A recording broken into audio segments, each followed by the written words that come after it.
Indian family কালচারে exam, job, salary, promotion এই সব নিয়ে প্রশ্ন করা খুবই কমন।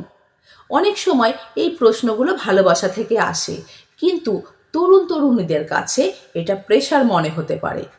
ইন্ডিয়ান ফ্যামিলিতে একটা ট্রেডিশন আছে, এক্সাম শেষ হলেই কোশ্চেন, নেক্সট প্ল্যান কি, জব পেলে স্যালারি কত, কিছুদিন হলেই প্রমোশন কবে। লাইফ আপডেট একটু লেট হলেই ফ্যামিলি নেটওয়ার্ক থেকে অটোমেটিক নোটিফিকেশান আসতেই থাকে।